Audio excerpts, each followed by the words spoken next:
सर्वे सुखिनः सन्तु सर्वे सन्तु निरामयः। आरोग्य पत्रिकेचा साप्ताहिक कार्यक्रम निरामय. निरामय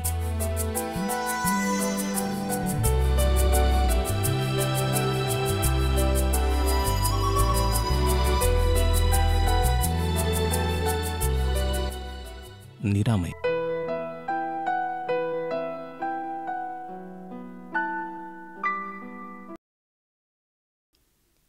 नमस्कार श्रोते हो, निरामय या कार्यक्रमाचे सादर करते सूरज गोळे यांच्यासह मी ज्योती हातेकर आपणा सर्वांचं स्वागत करते आहे.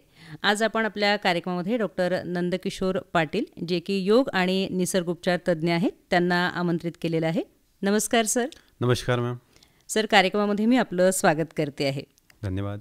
श्रोते हो, आज आपण कार्यक्रमामध्ये सर्वांना एक आजकाल भेडसावणारी समस्या जी आहे, आरोग्य समस्या, ॲसिडिटी म्हणजे आम्लपित्ताची समस्या, जवळपास सर्वांनाच या व्याधीचा त्रास होत असतो आणि त्या संबंधित आपण आज विस्तृत आपल्या डॉक्टरांकडनं जाणून घेणार आहोत.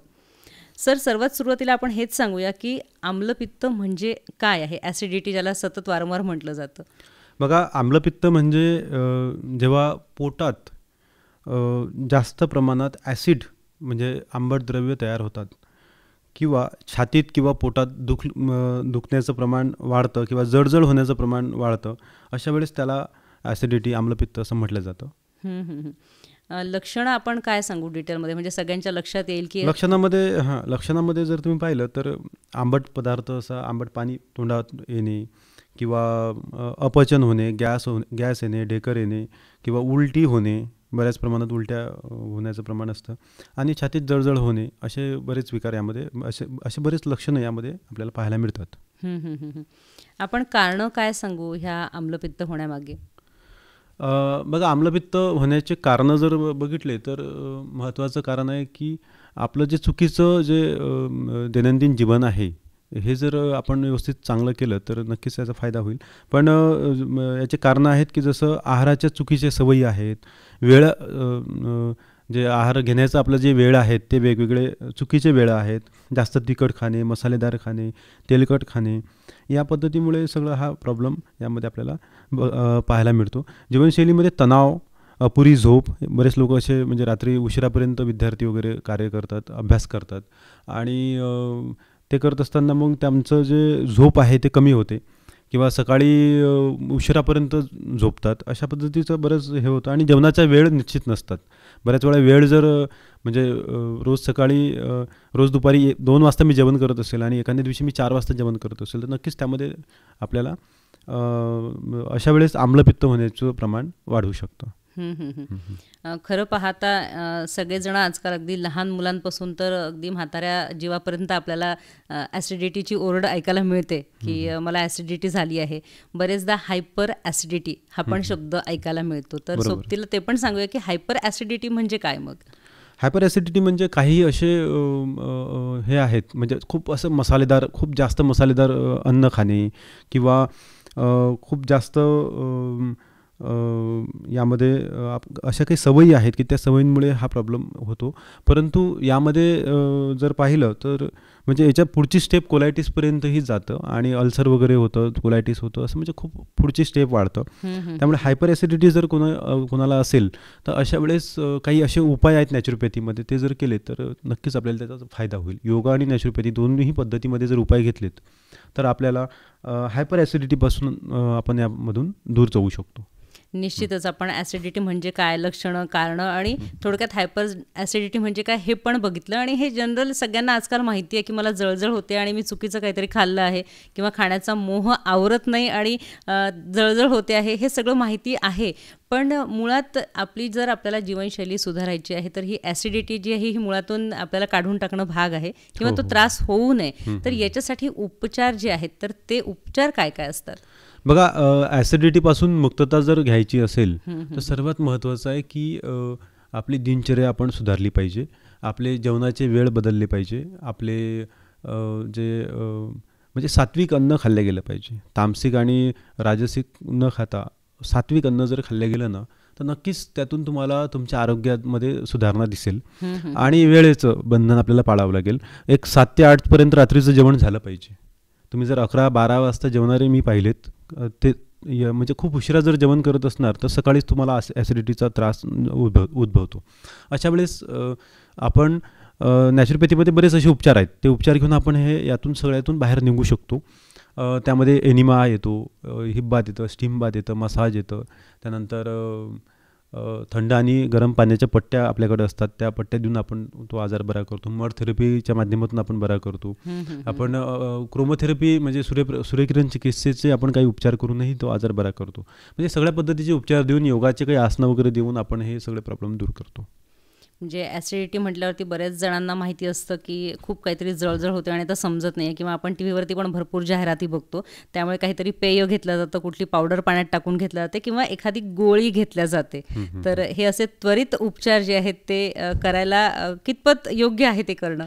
नाही, कसं आहे, त्वरित उपचार आपण जे करतो ते बऱ्याचदा नुकसानदायक आहेत. बऱ्याच गोळ्यांमुळेही ॲसिडिटी होते, म्हणजे बऱ्याच औषधांमुळेही ॲसिडिटी होण्याचंही प्रमाण आहे. त्यामुळे त्याचा आपण अभ्यास करून, विचार करून त्याचा आपण निर्णय घेतला पाहिजे.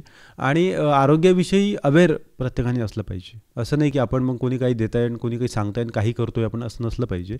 आरोग्याबद्दल अवेअर असलं पाहिजे. जर तुम्हाला रात्री उशिरापर्यंत जर तुमचं जेवण झालं असेल किंवा रात्री तुमचं असं वाटत असेल की रात्रभर आम्लपित्ताचा त्रास झाला आहे, तर सकाळी उठल्याबरोबर तुम्ही वमन करा. म्हणजे 3 लिटर पाणी, तुम्ही जेवढं जास्त शक्य असेल तेवढं पाणी प्यायचं आहे तुम्हाला.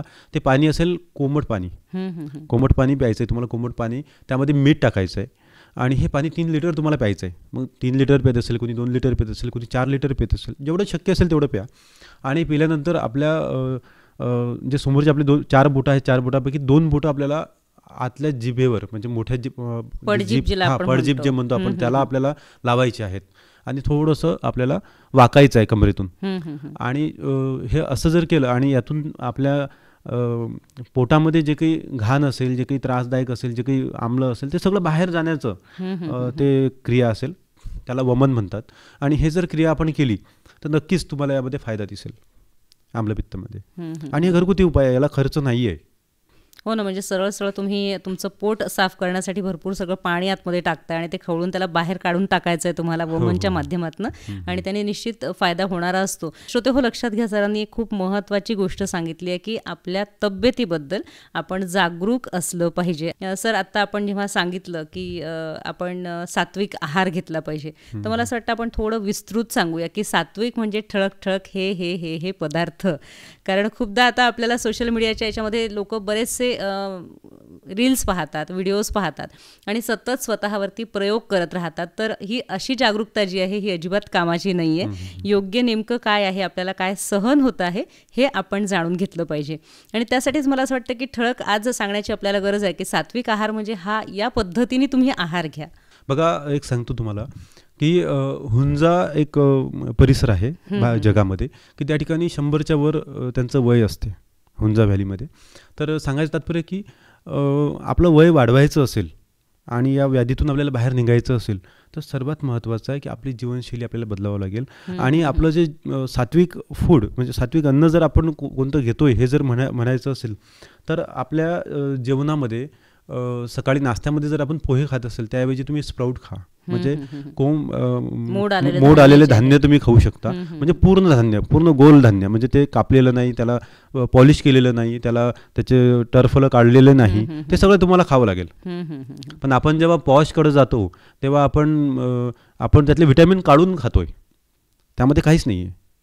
आणि जेव्हा तुम्ही अन्न शिजवता, कशात शिजवता तुम्ही, तर ते तुम्ही मातीच्या भांड्यात शिजवण्याचा प्रयोग करा. ॲसिडिटी होणारच नाही. म्हणजे मी बरेच आता माझ्याकडं रुग्ण येतात, सर आम्ही तुरीची डाळ खाणं बंद केलं. अरे कशाला बंद करायची, ती खायची आहे पण पॉलिश केलेली नाही खायची. आणि कशात खायची, तुम्ही मळक्यामध्ये खा, मळक्यामध्ये शिजवा ते. आम्ही आमच्या घरी मळक्यामध्ये सगळं अन्न शिजवतो, भात वगैरे आमचा मळक्यामध्ये शिजतो. आता हे जर तुम्ही केलं घरी प्रयोग तर बघा तुम्हाला ॲसिडिटी होणारच नाही. म्हणजे ॲसिडिटी आजार नाहीच आहे मुळात, त्याला आपण त्याचा बाऊ केला आहे, त्याला वाढवलं आहे. तसं नाही केलं पाहिजे. आपण आरोग्य दृष्टीने जर विचार केला तर तुम्ही पॅकेट फूड खाऊ नये. तुम्ही सात्विक अन्न म्हणजे आता जसं सांगितलं मी तुम्हाला की मडक्यामध्ये तुम्ही भाजी करा, मडक्यामध्ये तुम्ही भात शिजवू शकता, मडक्यामध्ये तुम्ही डाळ शिजवू शकता. अशा पद्धतीचं जर केलं तर नक्कीच तुम्हाला फायदा होईल. आणि तुम्ही परिवर्तन हे एकदम होत नाही, बरोबर. तुम्ही धीरे धीरे करा, हळूहळू करा. आता एक रुग्ण माझ्याकडे आलेत, मी त्यांना म्हटलं की तुम्हाला तंबाखू सोडायचा आहे. तो बोललात की तुमचे उपचार सोडतो पण तंबाखू नाही सोडत. सांगायचं तात्पर्य की त्याला तो तंबाखू तेवढा प्रिय आहे. मग अशा वेळेस त्याला मला चेंज करावं लागलं. मी त्याला मग म्हटलं की तुम्ही कमी कमी करा, म्हणजे धीरे धीरे तुम्ही जे एका वेळेस एवढे खाता ना एवढा खा, म्हणजे धीरे धीरे त्याला कमी करा, हळूहळू कमी करा. परंतु एकदम तुम्ही त्याला बंद नाही करू शकत. कोणत्याही व्याधीला म्हणजे कोणत्याही व्यसनाला तुम्ही सहजच बंद नाही करू शकत. त्याला धीरे धीरे हळूहळू तुम्हाला बंद करावं लागेल. आणि मग आता तुम्हाला एखादी पद्धत जर घरात रुजवायची आहे तर तेही तुम्ही हळूहळू रुजवू शकता. किचनमधल्या 5 गोष्टी मी सांगतो त्या तुम्हाला काढून टाकायच्या आहेत किचनमधून. तर पहिली गोष्ट आहे साखर. साखर तुम्ही किचनमधून काढून टाका. साखरच्या ऐवजी गूळ तुम्ही किचनमध्ये ठेवा. दुसरं तुम्हाला तांदूळ काढायचे आहेत. तुम्हाला ब्राऊन राईस वापरायचा आहे. म्हणजे खाऊ नका म्हणजे मग दुसरं काहीतरी त्याला तुम्हाला अल्टरनेट लागेल ना, पर्याय द्यावा लागेल ना. तर हा पर्याय आहे की तुम्ही ब्राऊन राईस खा. तिसरं आहे दूध. म्हणजे पॅकेट दूध असेल किंवा म्हणजे दूध जे आहे ते तुम्हाला गाईचं तुमच्या घरी आलं पाहिजे. आणि ते दूध तुम्हाला म्हणजे त्या टेस्टिंगमधून गेलं पाहिजे. तुम्ही असं म्हणजे कुठूनही दूध येत असेल आणि ते तुम्ही पेत असाल तर ते नुकसानदायक आहे. म्हणजे पाश्चरायझेशन जे केलेलं असतं दुधाचं, आपल्याला ते दूध नको आहे, ते नको आहे. आपल्याला आपल्या परिसरात कुठं गाई असेल आणि गाईचं दूध जर येत असेल तर ते, आणि जर्सी गाईचं नको, हेही महत्त्वाचं आहे. गावरानी गाईचं मिळत असेल तर ते घ्या. त्यातून तुम्हाला विटॅमिन्स मिळतील, त्यातून तुम्हाला पूर्ण आरोग्य तुमचं चांगलं राहील आणि ते नुकसानदायक नसेल. त्यानंतर तुम्हाला मीठ बंद करायचं आहे. मीठच्या ऐवजी तुम्हाला म्हणजे आपल्या जे घरी आपण नमक घेतो त्याऐवजी आपल्याला सेंधा नमक यूज करायचं आहे. म्हणजे लाल मीठ असतं ते तुम्हाला हाय बीपीला पण ते फायद्याचं असेल. म्हणजे हाय बीपी जे किंवा घरी कोणाला राग येत असेल, प्रत्येक घरी आता माझा अंदाज आहे की प्रत्येक घरी 1-2 व्यक्तींना राग येतोच, रागीट असतातच. मग अशा वेळेस जर तुम्ही घरी घरचं म्हणजे समुद्री नमक असेल ते घरून काढून टाकायचं आणि सेंधा नमक यूज करायचं. बघा 2-3 महिन्यात तुम्हाला फरक जाणवेल की आता कोणाला राग येत नाही. नक्कीच असे थोडे थोडे बदल हे तुम्ही धीरे धीरे करू शकता आणि हे सहज करू शकतात. हे काही अशी मोठी गोष्ट नाही आहे. घरी जे आपण मीठ आणतो किराण्यामध्ये ते 5 किलो तुम्ही सेंधा नमक आणून ठेवा. 5 महिने तुम्हाला कोणी ते लिस्टमध्ये नावच येणार नाही की मीठ पाहिजे ऑलरेडी ते. आणि बरेच असे आहेत की ते बारीक करून मिळतं. म्हणजे समुद्र हे जे सेंधा नमक आहे ना हे खनिज आहे. म्हणजे दगड काढला जातो जमिनीच्या आतून, तर ते आपल्याला बारीक करून ऑलरेडी असं पॅकेट KG मध्ये पॅकेट मिळतं डायरेक्ट. अगदी आजकाल ही सोय आहे. मला आठवतं की माझी आजी आम्हाला तिचा उपवास असला की तो दगड असा खलबत्त्यामध्ये कुटायला लावायची ते मीठ, आणि आम्हाला वाटायचं कशाला हा कुटाणा करायचा. पण खरं तर ते मीठ अतिशय योग्य असं आहे, आपण ते खाल्लं पाहिजे. आणि श्रोते हो, सरांनी आपल्याला सांगितलं आहे की बदल अचानक होत नाहीत, ते हळूहळू होतात. आणि आपण ती जर सवय बदलायची ठरवली आणि त्याला पर्यायी सवय जर आपण उपलब्ध करून घेतली तर निश्चितच आरोग्यासाठी फायदेदायक अशा ज्या गोष्टी आहेत तर त्या आपण हळूहळू बदलवू शकतो. सात्विक खायचं म्हणजे नेमकं काय खायचं की ज्याच्यामुळे आपल्याला ॲसिडिटी होणार नाही. महत्त्वाचा अजून एक मुद्दा हा आहे की सरांनी आपल्याला सांगितलं की आपण कोणते भांडे वापरतो आहोत ते पण अतिशय महत्त्वाचं आहे. त्यांनी पण आपली ॲसिडिटी कधी कधी वाढणार असते. तर सगळं हे सखोल जर आपण शोधून काढलं, एखाद्या वेळेला आपल्याला वाटतं की मातीची भांडी वापरणं सर कठीण असतं, पण थोडा त्याला वेळ जर दिला तर आपण दवाखान्यामध्ये डॉक्टरकडे जाऊन जे एवढ्या 2 तास लाईनमध्ये बसतो तर तोही आपला वेळ नक्की वाचणार आहे. आणि आरोग्यदायी जीवन जे आहे हे जगणं केव्हाही उत्तम असतं. सर दुसरा प्रश्न असा आहे की काय खायचं नाही. यामध्ये पण काही लिस्टेड आपण पदार्थ सांगितलेत. जसं मैद्याचं आपण सांगतो की मैदा खाऊ नको, पण मग त्यांनी काय परिणाम होत आहेत, ते तुम्हाला कसं हानिकारक आहेत, हे पण आपण थोडं विस्तृत सांगूया. मैदा हा जो आहे हा खूप बारीक असतो. मैद्यापेक्षा आता बरेचदा आपण म्हणतो जेव्हा दळण केंद्रामध्ये जातो आपण तेव्हा म्हणतो आणखी बारीक द्या, आणखी बारीक द्या. बारीक नको आहे आपल्याला, थोडंसं जाडं असलं तरी चालेल. म्हणजे लक्षात घ्या आपलं गव्हाचं पीठ आहे ते पण अतिशय बारीक मैद्यासारखं नकोय. थोडंसं जाडं असलं पाहिजे. पाचन क्रियेसाठी ते चांगलं असेल. आता बारीक अन्न जेव्हा आपण खातो तेव्हा काय होतं की आपल्या आतड्यांमध्ये ते जाऊन चिटकतं आणि चिटकल्यानंतर ते घाण होऊन जातं. त्यावर जम्स तयार होतात. ते जम्स जे आहेत जे काही त्यावर किटाणू तयार होतील ते किटाणू तुमच्या शरीरामध्ये वेगवेगळ्या व्याधी, वेगवेगळे त्रास आणि तुमचं इम्युनिटी ते खाऊन टाकतील, म्हणजे इम्युनिटी कमी करतील. आणि अशा वेळेस जर इम्युनिटी कमी झाली तर तुमच्या शरीरात कोणताही आजार घर करेल किंवा आजार तुमच्या शरीरामध्ये येईल. मग अशा वेळेस तुम्ही जर मैद्याचे पदार्थ जर कमी खाल्लेत तर नक्कीच तुम्हाला फायदा खूप जास्त होईल. त्यामध्ये मैद्याच्या पदार्थामध्ये तुम्ही समोसा आहे, कचोरी आहे, हे खूप आवडते लोकांना. तर आणि त्यानंतर पिझ्झा बर्गरमध्ये पण मैद्याचा यूज केला जातो. त्यानंतर मैद्याचा यूज आणखी अशा बऱ्याच गोष्टींमध्ये केला जातो. बिस्किटमध्येही मैद्याचा यूज केला जातो. आणि मैदा जर तुम्ही एखाद्या प्राण्याला जर दिला, छोट्या प्राण्याच्या पिल्ल्याला म्हणजे छोट्या याला जर दिलात तर नक्कीच ते, पण तो चुकीचा प्रयोग असेल, ते मरू शकते. म्हणजे आतड्यांमध्ये चिटकल्यानंतर कुत्र्याचे लहान पिल्लं मेलेले मी पाहिलेले आहेत. तर त्यामुळे नक्कीच मैद्याचा प्रयोग आपण करू नये. मैद्याचा प्रयोग घरात मैदा ठेवूच नाही. जेव्हापासून मला समजते तेव्हापासून आमच्या घरी मैदा येत नाही, आमच्याकडे समुद्री नमक येत नाही. आम्ही चेंज केलं आहे आणि चेंज केल्यावर आम्ही बघितलं आहे की आम्हाला नक्कीच त्याचा फायदा होतो आहे. आमच्या घरात कोणाला राग येत नाही आणि याचा म्हणजे खूप सारा इफेक्ट तुम्ही स्वतः पाहू शकता. आणि माझं तर असं मत आहे की एक छोटासा कोर्स योग नॅचरोपॅथीचा सर्वांनी करून घ्यावा. ते कशासाठी करावा? आपल्या फॅमिलीसाठी करावा आणि नक्कीच यातून आपण बाहेर निघावं या समस्येतून. म्हणजे ज्या गोष्टी आपल्याला माहिती होत्या, ज्या आपण सोडून दिल्या आहेत, नव्याने त्याचा अभ्यास करून ते समजवून घ्यावं की ते आपल्या आरोग्यासाठी किती अतिशय फायदेशीर असं आहे आणि त्या सगळ्याचा स्वीकार आपण केला पाहिजे. सर, मैद्याचे काही पदार्थ आपण दिवाळीच्या दिवसांमध्येही बनवतो, पण लक्षात घ्यायचं होते की दिवाळीला आपण फक्त वर्षभरातनं एकदा कधीतरी हे गोड पदार्थ खायचो. आता आपण वारंवार ते खातो आहोत, बाहेर उपलब्ध आहे आणि माझ्या जिभेला आवडतं म्हणून पण समोसा, कचोरी हे सगळे पदार्थ खाल्ले जातात. वारंवार लहान मुलांना पण देतो आणि मग त्यामुळे आपण लहान मुलांपासून पण पाहतो आहोत की ॲसिडिटीची समस्या अगदी छोट्या 5 वर्षाच्या मुलापासूनही असते की त्याला जळजळ होते किंवा त्याचं पोट साफ होत नाही किंवा तो खात नाही. आपण जर योग्य पदार्थाची त्याला लहानपणापासून सवय लावली तर निश्चितच त्याचा फायदा होणार आहे. सर, आपण याबद्दल आणखीन काय सांगू? बघा, लहान मुलांमध्ये पण आता तुम्ही बोललात की लहान मुलांमध्येही ह्या व्याधी आहेत. लहान मुलांमध्ये तुम्हाला एक सांगतो मी की लहान मुलं चिडचिड करणे, एकदम लहान मुलं चिडचिड करणे किंवा त्यांना पोटाचे काही आजार असतील, त्रास असेल तर त्यांनाही एनिमा दिला जाऊ शकतो. तो दिला जातो खाण्याच्या पाण्याचं देठ जे असतं, आपण जे पान खातो, खायचं पान जे असतं त्याला, त्याचं जे देठ असतं ना, त्या देठानेही एनिमा दिला जाऊ शकतं ऑइल लावून. तर हा जर प्रयोग केला तर नक्कीच तुम्हाला त्यातही फायदा, म्हणजे लहान मुलांचंही जे चिडचिडपणा असतो तो कमी होईल. आणि मैद्यासंदर्भात सांगायचं आहे की मैदा आमच्या घरी समोसा केला जातो, तो बिना तेलाचा असतो आणि बिना मैद्याचा असतो. मग तो कसा केला जातो की त्यामध्ये मसाला भरला जातो पिठामध्ये, म्हणजे पिठाचं एक पोळी केल्या जाते, त्यामध्ये मैदा एक मसाला भरला जातो आणि त्याला पॅक करून तो पाण्यात सोडला जातो आणि पाण्यात शिजवल्या जातात. त्याला फरे असं काहीतरी वेगळं शब्दही म्हटलं जाते. आणि ते सर्व आम्ही घरी खातो. म्हणजे आम्ही समोसा खातो पण वेगळ्या प्रकारचा खातो, तो म्हणजे खूप हेल्दी असेल तो. आणि तळलेलं तेल जे असतं ते सतत 2 दिवस 3 दिवस 4 दिवस तेच ते तेल असतं.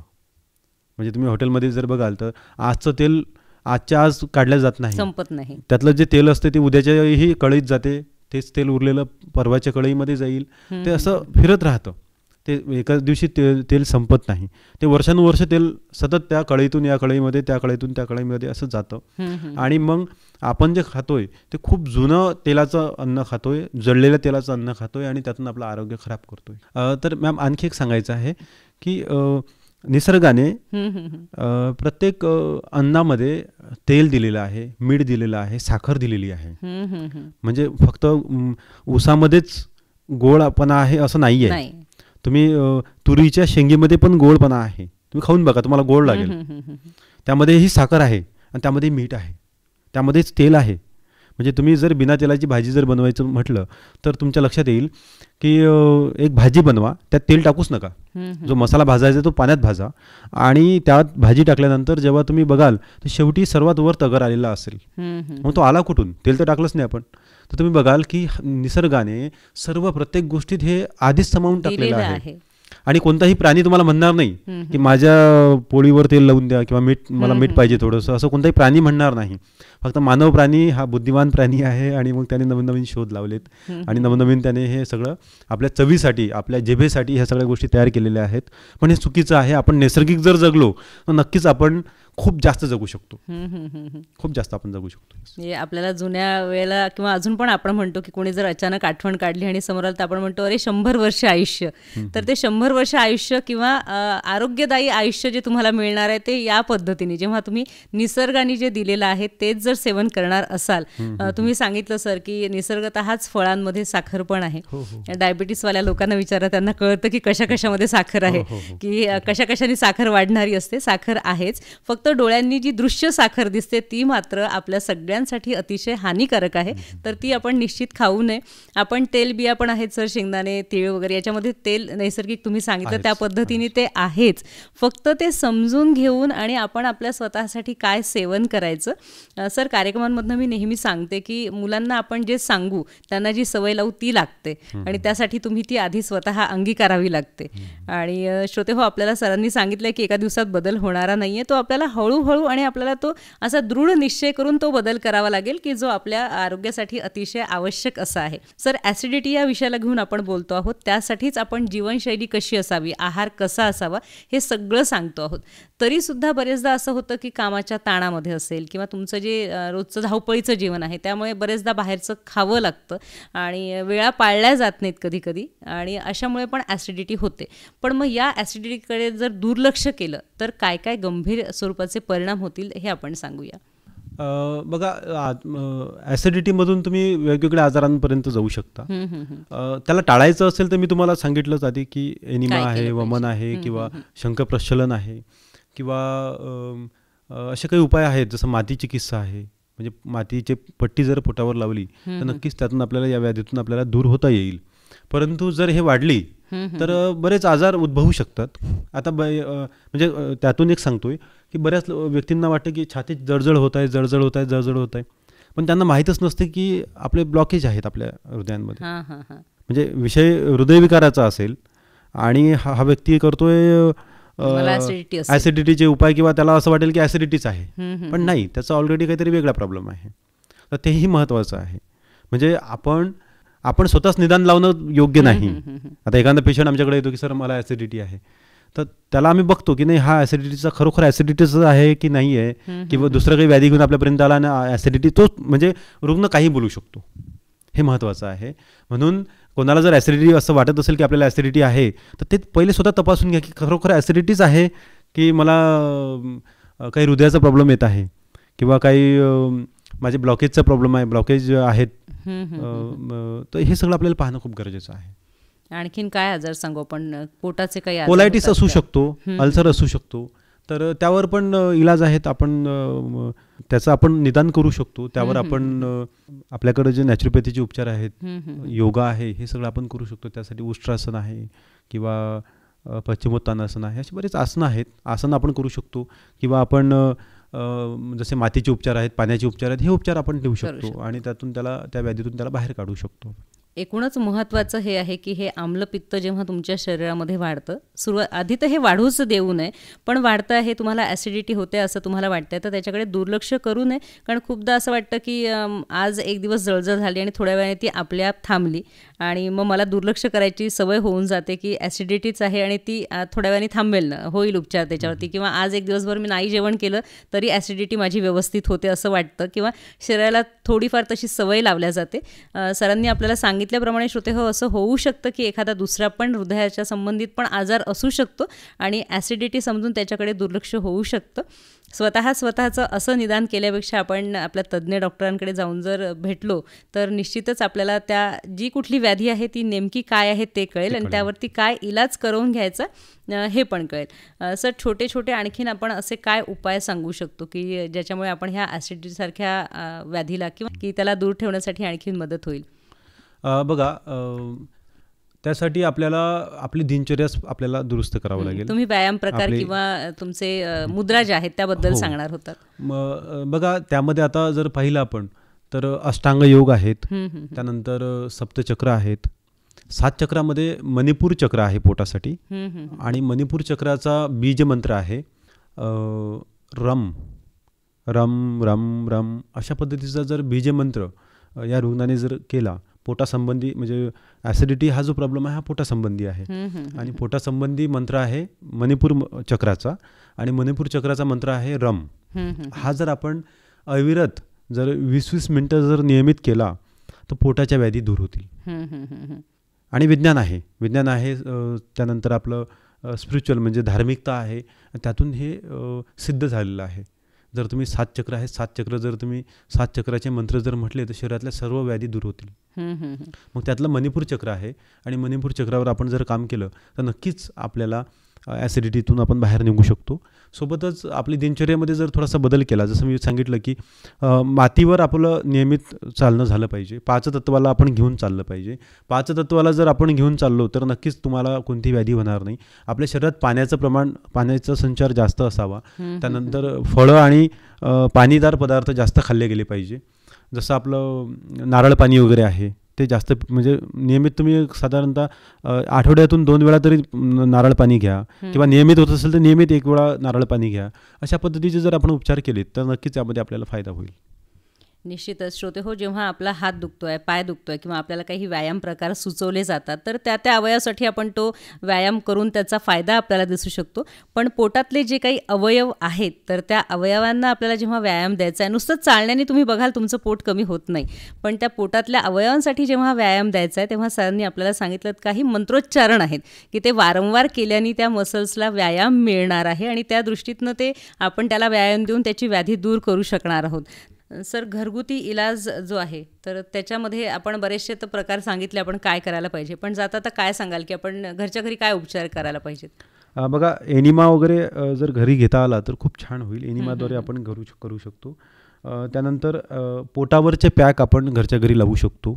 एका रुमालमध्ये आपण जर माती घेतली आणि ते पोटावर ठेवली, ओली माती, तर ते एक इलाज होऊ शकतो. दुधाचे सेवन, गाईच्या दुधाचे सेवन जर केले तर ॲसिडिटीमध्ये फायदा होईल.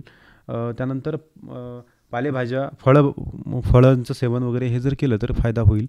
आणि संदेश द्यायचा असेल मला की एखादा आजार घरापर्यंत येईपर्यंत आपण करतो तरी काय, म्हणजे आजार घरी आलाच नाही पाहिजे यासाठी आपण उपचार घेतले पाहिजे किंवा यासाठी आपण तयारी केली पाहिजे.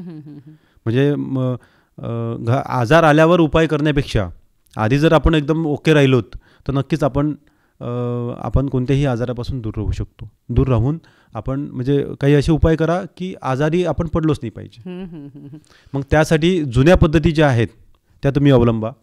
जुन्या जेवढ्या पद्धती असतील त्या सगळ्या फायद्याच्या होत्या, त्याचा अभ्यास करा आणि त्या सगळ्या तुम्ही वापरू शकता. निश्चितच सर, आज आपण आकाशवाणी अकोला केंद्राच्या स्टुडिओमध्ये आलात.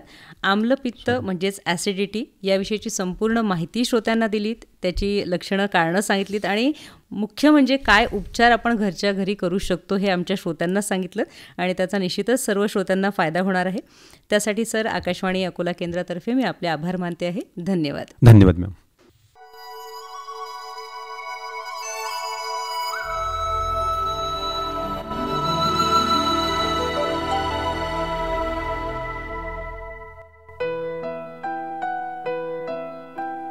सर्वे सुखिनः सन्तु, सर्वे सन्तु निरामयः. आरोग्य पत्रिकेचा साप्ताहिक कार्यक्रम निरामय.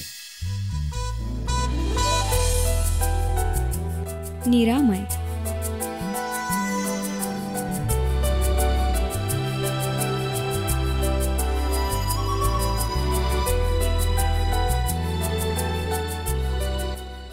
निरामय.